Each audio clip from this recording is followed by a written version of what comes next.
There are people who move through life untouched. Chaos erupts around them, people insult them, plans collapse, yet nothing shakes them.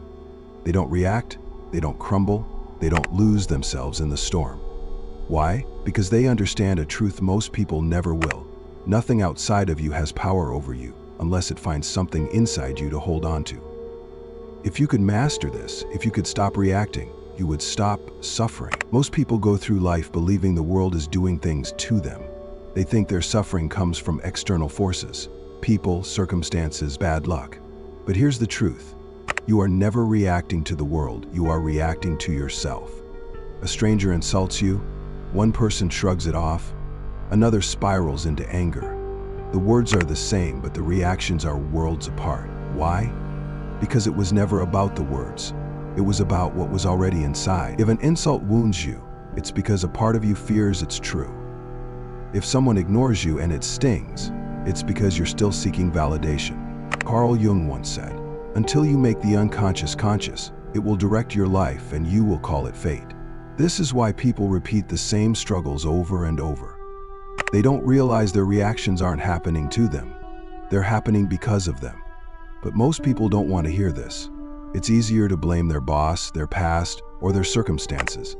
It's easier to believe life is unfair than to admit they are the ones giving everything its power. But here's the shift. The moment you stop reacting, you stop being controlled. And the moment you stop being controlled, you become truly untouchable. Nothing in this world has power over you until you hand it the keys. But most people give away those keys without even realizing it. Someone insults them and they get angry. A plan falls apart and they spiral into frustration. A stranger gives them a strange look and suddenly they feel insecure. But pause for a moment. Did the insult create the anger? Did the failed plan create the frustration? Did the stranger's glance create the insecurity? No. The reaction was already inside them, waiting to be triggered. This is why two people can go through the same experience and walk away with completely different emotions.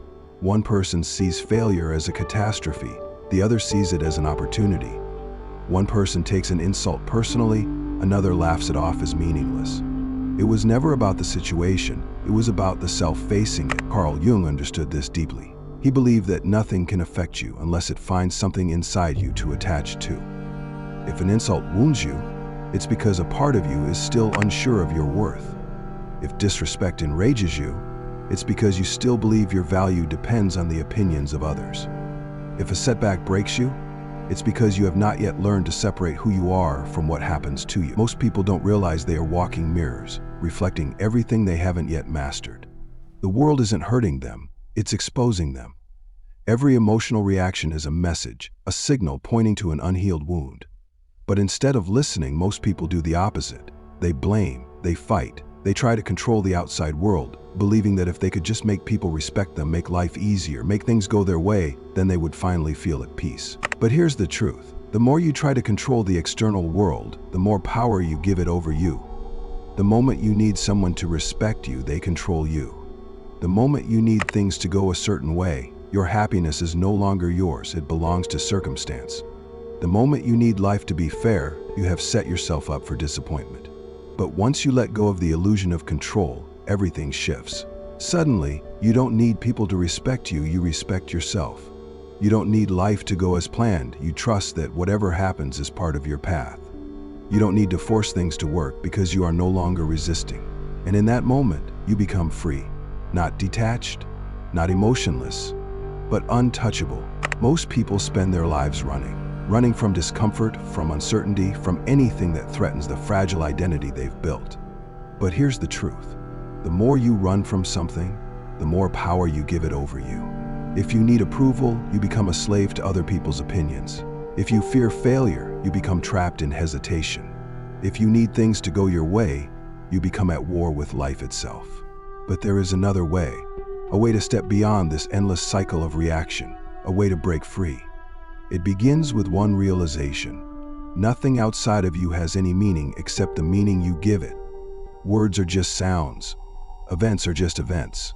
The world is neutral until you assign it a story. Someone insults you, that's all it is, words. vibrations in the air. But the moment you attach meaning, the moment you interpret it as an attack, as a threat, as proof of something unhealed inside you, that's when it controls you. Not because it has power, but because you gave it power. Carl Jung spoke of the shadow self, the parts of you that you refuse to see, the wounds you bury, the fears you suppress. But here's the thing about the shadow. It never stays hidden. It speaks through your reactions. If you are triggered, that is your shadow screaming for attention. If you feel insulted, it is your shadow exposing your deepest insecurity. If you feel abandoned, it is your shadow revealing an old wound you have yet to heal. Most people run from this. They fight, they suppress, they distract themselves with noise, with entertainment, with anything that keeps them from facing what's truly inside. But those who want to become untouchable do something different. They stop running. They turn around and face the shadow. Instead of silencing their triggers, they study them. Instead of blaming the world, they ask a better question. What inside me is reacting? And here's what happens when you do this. Your triggers start to dissolve. That insult that once enraged you, it no longer lands because you no longer believe it. That setback that once shattered you, it no longer defines you because you no longer attach your worth to outcomes. That need for validation that once ruled you, it disappears because you have found something far more powerful: self-mastery. Most people think power comes from control, controlling how others see them, controlling how life unfolds, controlling their circumstances. But true power comes from letting go. Letting go of the need to prove yourself. Letting go of the illusion that the world owes you something. Letting go of the idea that your peace depends on anything outside of you. Because once you stop needing to control everything, you control yourself. And once you control yourself, the world can do whatever it wants. People can insult you, plans can fail, life can take unexpected turns, and yet you remain still. Untouchable. Imagine this. You're walking down the street, lost in thought, when suddenly someone shouts an insult at you. Maybe they call you weak, stupid, a failure.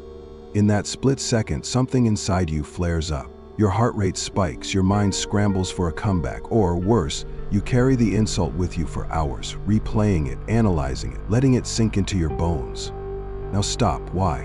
Why did mere words have the power to shake you? Most people believe their reactions are inevitable, that anger, insecurity, or pain are caused by the outside world. But that's not true. Nothing outside of you has the power to disturb you, unless you allow it to. The insult wasn't the cause of your pain. The real cause was inside you all along, waiting to be exposed. It begins with a single shift. Stop identifying with your emotions. Most people think they are their emotions. I am angry, I am anxious, I am hurt, but that is an illusion. You are not your emotions. You are the awareness behind them. The moment you realize this, you create distance. You stop being consumed by the storm. You become the one watching it pass. Here's how to practice this in real time. Step 1. Catch yourself. The next time something triggers you, pause. Feel the reaction rise, but don't act on it. Just observe. Step 2. Detach from the emotion. Instead of saying, I am angry, shift to, I am experiencing anger. The difference is subtle, but profound. You are no longer inside the reaction. You are watching it from a distance. Step 3. Question the reaction. Ask yourself, what inside me is reacting? What belief is being challenged? What insecurity is being exposed? The moment you do this, you shift from victim to observer. Step 4. Let it pass. Emotions, like waves, rise and fall. They only control you if you hold on to them. But if you let them come and go, without attachment, without resistance, you remain free. This isn't just philosophy, it's science. Neuroscientists have found that emotional reactivity is a habit, wired into the brain through repetition. The more you react, the more automatic it becomes. But here's the good news. Habits can be rewired. Through mindfulness, cognitive reframing, and exposure to discomfort, you can literally train your brain to become less reactive. Over time, insults stop affecting you. Failures no longer define you. Fear no longer controls you. You stop fighting the world and start mastering yourself. And when that happens, something incredible shifts. The world no longer pulls your strings. You pull your own. At that point, you are no longer just living. You are in control. Not of others, not of circumstances, but of the one thing that has always mattered most: yourself. The moment you stop reacting, you take back control. Not of the world, not of people, not of circumstances, but of yourself. And once you master yourself, the world stops being something you have to fight, manipulate, or fear. It simply is. Neutral, unattached, powerless against you. Most people will never reach this state. They will spend their lives tangled in reactions, mistaking their emotions for truth, mistaking their suffering for fate. They will keep blaming others, believing that if only the world would change, they would finally be at peace. But the world is not the problem. It never was. The world is a mirror. It reflects back the parts of yourself you have not yet mastered. Every irritation, every wound, every frustration is not a punishment. It is a message, an opportunity to break free. But most will ignore the message. They will keep running, and in doing so, they will stay trapped. But those who stop running, those who turn around and face themselves, unlock something most people will never touch. Real power. The kind of power that does not come from control, from validation, from external success, but from the one thing that can never be taken from you: inner mastery. This is what makes you untouchable. Not numb, not emotionless, but completely free. And here's the paradox. Once you stop needing things to go your way, they often do. Once you stop craving validation, people start seeking yours. Once you stop fearing failure, opportunities appear effortlessly. The moment you stop reacting to life, life starts responding to you. This isn't philosophy. This isn't theory. This is how reality works. And once you see it, you can never unsee it. So the question is, are you ready? Are you ready to stop giving your power away, to stop reacting, to stop being controlled? Because once you do, nothing will affect you again. Not people, not failures, not life itself. If this resonated with you, drop a comment below. What was your biggest takeaway? And if you're ready to keep expanding your mind, hit that like button and subscribe, because this is just the beginning. See you in the next one.